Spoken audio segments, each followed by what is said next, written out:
जो पुरुष दूसरे को धोखा देकर उसके धन को, उसकी स्त्री को भोगता है, उसे अंध तामिश नामक नरक में डाल दिया जाता है और वहां उसे भयानक यातनाएं दी जाती हैं। वहां दो मूर्ति हैं लोहे की, एक स्त्री एक पुरुष, और लोहे की मूर्ति के नीचे आग लगी हुई है। और जो पराई स्त्रियों के साथ में रमण करते हैं उन पुरुषों को स्त्री की मूर्ति से आलिंगन कराते हैं और स्त्री को पुरुष की उस मूर्ति से आलिंगन कराते हैं। और वो नीचे से आग लग रही है तो सोचो कितना गर्म होगा वो। नाना प्रकार की यातनाएं उस अंध तामिश नरक में उसको दी जाती हैं।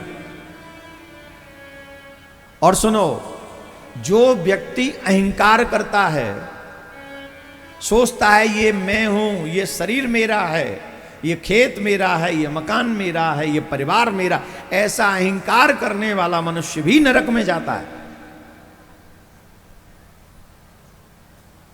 झूठ बोलते हो तुम, ये मेरा मेरा कहते हो। क्या है तुम्हारा, बोलो। खेत तुम्हारा है, लाए थे। मकान तुम्हारा है, लाए थे। परिवार तुम्हारा है, लाए थे। ये शरीर भी लाए थे क्या? ये शरीर भी मां के पेट में बिल्ड हुआ है।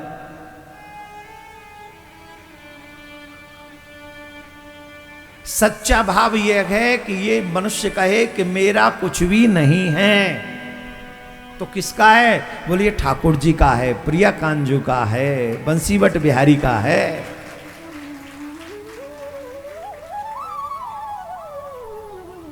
मेरा मेरा कुछ नहीं, जो कुछ है सो तो तेरा तुझको सौंपता,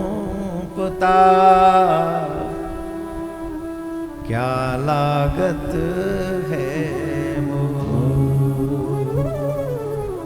अभी तो जगाया तुझे, अभी तो जगाया तुझे, फिर सो गया। उठ परदेसी तेरा वक्त हो गया, हो गया। उठ परदेसी तेरा वक्त हो गया। ध्यान से सुनिएगा। हम परदेसियों की यही है निशानी। बोलो। हम परदेसियों की यही है निशानी। आए और चले गए, खत्म कहानी। आए और चले गए, खत्म कहानी। आए और चले गए, खत्म कहानी।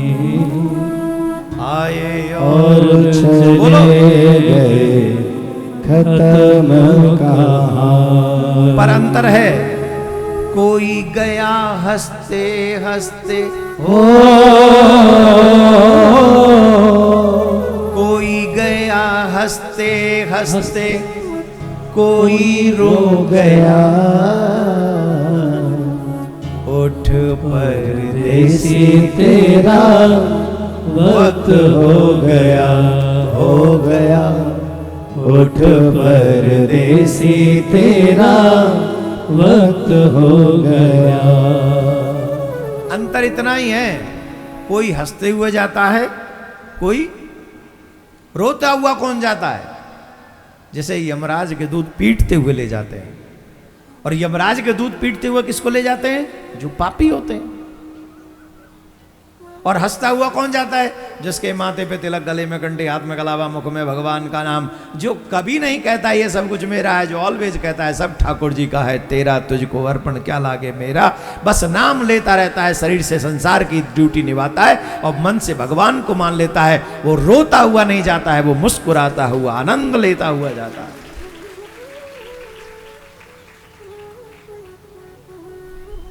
तो जो मनुष्य मानव जीवन लेने के बाद कहता है मैं हूं, ये स्त्री मेरी है, ये धन मेरा है, ये परिवार मेरा है, देखते नहीं हो ये गाड़ी बंगला मकान दुकान सब मेरा है, ऐसी बुद्धि रखने वाले प्राणियों को नरक में ले जाते हैं, जो कि दूसरों से द्रोह भी करता है। पूरा जीवन जिसने कभी भगवान का नाम न लिया हो, सिर्फ अपना कुटुंब का भरण पोषण करने में ही जो लगा रहा हो, सिर्फ पोषण करने में जीवन लगा दिया हो, ऐसे मनुष्य को नरक में ले जाकर बड़ा ही कष्ट उसे देते हैं। वहां पर बहुत कष्ट उसे भोगना पड़ता है। वह अपना शरीर छोड़ने पर अपने पाप के कारण स्वयं ही रौरव नरक में पड़ता है। इस लोक में उसने, जिसने जीवों पर कभी भी दया नहीं की हो, दूसरों को कष्ट पहुंचाया हो, परलोक में उसे बहुत यातनाएं दी जाती हैं। उसे रूरू नाम के पक्षी वहां पर उसे कष्ट पहुंचाते हैं और वो कष्ट भोगता रहता है। वहां पर उसे नोच नोच के खाते हैं। जो अपना पेट भरने के लिए मांस खाते हैं ना, कच्चा खाएं पक्का खाएं, जिन जिन जीवों का मांस मनुष्य इस धरती पे खाता है, वही जीव उसे वहां मिलते हैं विकराल रूप में, और वो जीव भयानक चोंच वाले हो जाते हैं। और महाराज वही जीव उसके ऊपर आक्रमण करते हैं, और वो आक्रमण बड़ा खतरनाक होता है। वो सीधे आंख में झपट्टा मारते हैं तो आंख निकाल ले जाते हैं, आंत में, पेट में झपट्टा मारते हैं तो पेट में से मांस निकाल ले जाते हैं। ऐसे ही अंग को वो विच्छेद कर देते हैं और नोच नोच के उसे खाते हैं। वो चीखता है, वो चिल्लाता है, मुझे बचाओ मुझे बचाओ। तब यमराज के दूत कहते हैं, अरे पापी, जब पृथ्वी पर तुझे मानव बनाकर भेजा गया था और तूने जब जीवों को रांध रांध के खाया था, तब तुझे दया नहीं आई थी, और जब तुझे वहां दया नहीं आई तो अब यहां कौन दया करेगा तेरे ऊपर? अब भोग अपने कर्मों का फल। यहां तुझे कोई नहीं बचा सकता। बोलो राधे राधे। जोर से बोलना पड़ेगा, और जोर से। अरे राम राम, बहुत धीरे बोलते हो तुम लोग।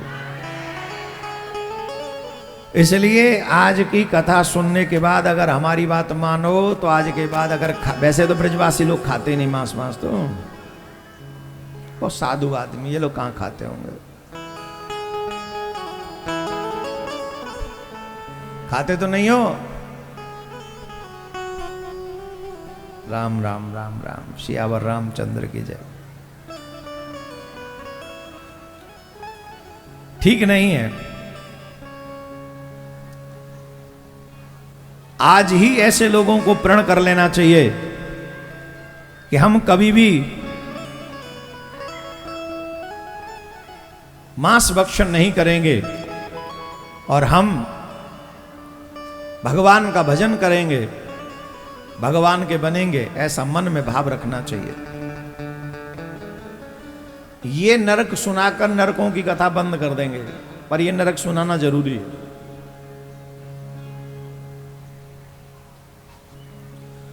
जो मानव जीवन पाने के बाद अपने माता पिता, अपने गुरु, अपने धर्म, साधु ब्राह्मणों की निंदा करता है,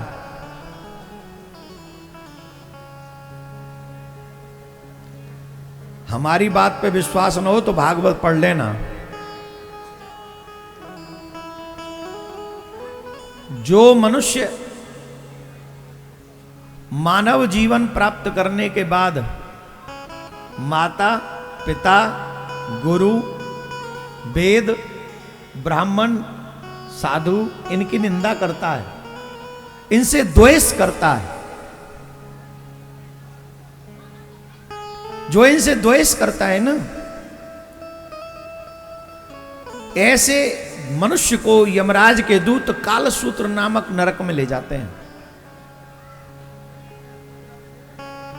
कहां ले जाते हैं? उसे कालसूत्र नामक नरक में ले जाते हैं। अब ध्यान से सुनिए जरा। ए मैया बैठ गई, मिल गई जगह। अभी तो 3:30 बजे 5 बजे आनो, और तब उतनी भी जगह नहीं मिलती तो फिर यहीं आके बैठ जाती हैं। मैं यहाँ से कैमरा हटवा दें तो फिर यहाँ या स्पीकर के आगे आप बैठती हैं तो ज़्यादा ये। अभी आप कहो तो हटवा दूँ इसे, यहीं आ जाओ। और आधो माइक तुम्हें दे दूंगा, कछु तुम की हो कछु मैं कहूँ।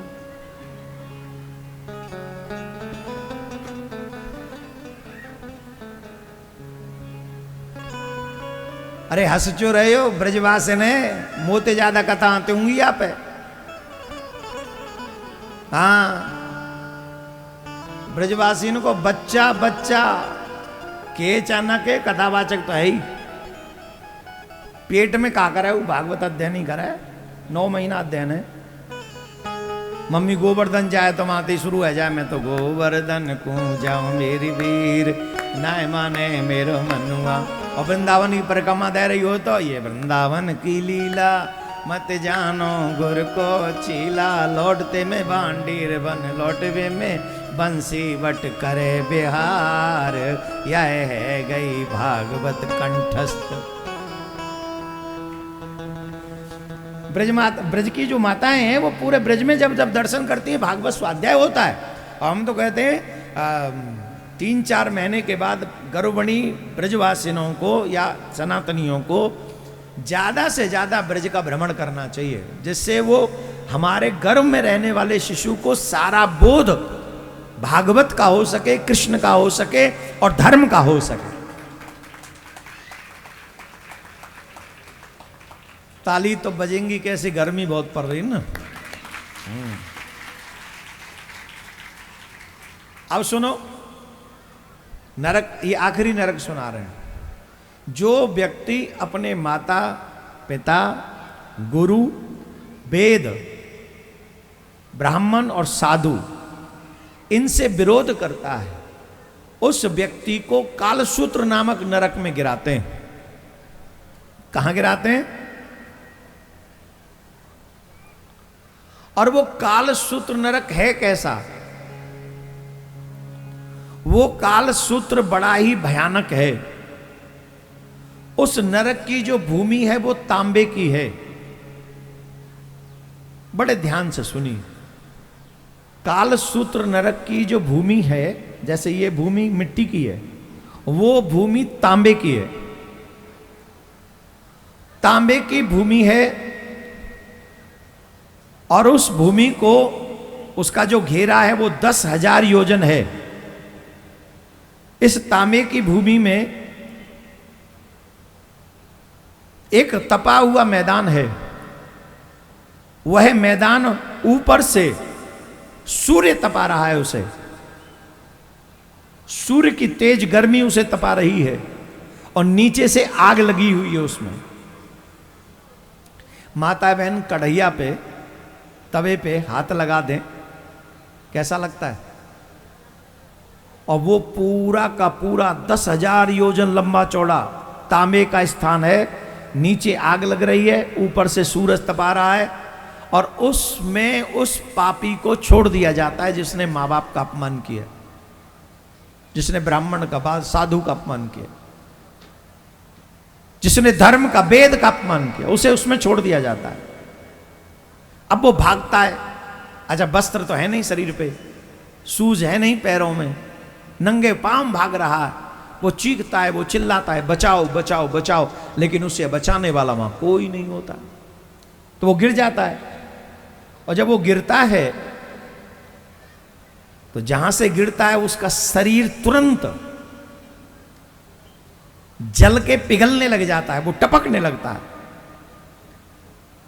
जैसे पानी टपकता है ना, वैसे वो हमारे अंग का शरीर टपकने लग जाता है। फिर उधर से भागता है, इधर गिर जाता है, फिर इधर से टपकता है। फिर आप ये कह रहे होंगे कि इतना कष्ट हो रहा होगा तो मर जाता होगा। मर तो सकता ही नहीं है। जो शरीर मरना था वो तो पृथ्वी पे ही मर गया, तो अब क्यों नहीं मरेगा? क्योंकि ये जो शरीर मिला है, ये जो शरीर है, ये भोग्य शरीर मिला है, ये भोगने के लिए मिला है। अब वो कष्ट तो सारे होंगे पर प्राण नहीं निकलेंगे, क्योंकि वो तो जीव रह गया। नैनम छिंदंती शस्त्राणी नैनम दहति पावक। लेकिन दुख वही है, शरीर जल रहा है, कट रहा है, पिट रहा है। उस व्यक्ति को वहां बेचैनी होती है, यहां तक कि बेचैनी यहां तक बढ़ जाती है, कभी बैठता है, कभी लौटता है, कभी छटपटाता है और कभी दौड़ने लग जाता है। इस प्रकार उस नर पशु के शरीर में जितने रोम हैं, रहता कब तक है? ए मम्मी पापा को गाली देने वाले लोग हो, ध्यान से सुनो। मम्मी पापा का अपमान करने वाले लोग हो, ध्यान से सुनो। जो लोग अपने माँ बाप को, जन्मदात्री माँ का अपमान करते हैं, जन्म देने वाले पिता का अपमान करते हैं, वो इसको सुने। बहुएं सुन लें, सासू माँ भी वही मम्मी पापा ही आ जाएगी। हाँ, अब सुन लो, तुम्हें नरक के रुक जा।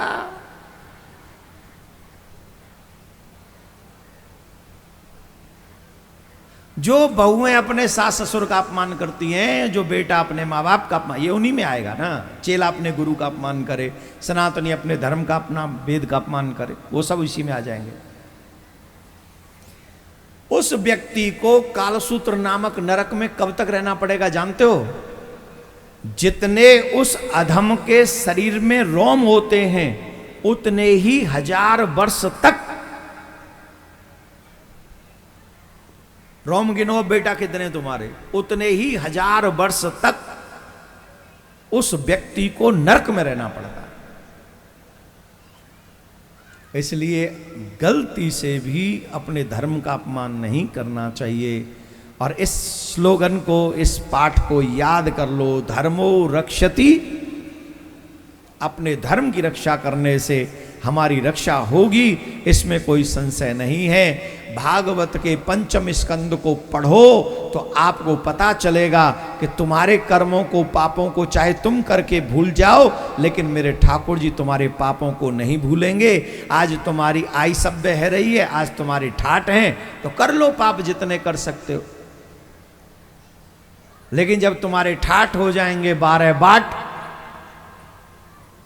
तब करेंगे ठाड़ी तुम्हारी खाट। कौन? यमराज के दूत। भगवान काहे करेंगे? भगवान ने तो अपने चेला चंटारे लगा रखे हैं, देखो इनको। इसीलिए हमें भी कोई गलत काम नहीं करना चाहिए और अपने बच्चों को भी गलत काम करने की शिक्षा नहीं देनी चाहिए, उन्हें भी रोकना चाहिए। बोलो राधे राधे।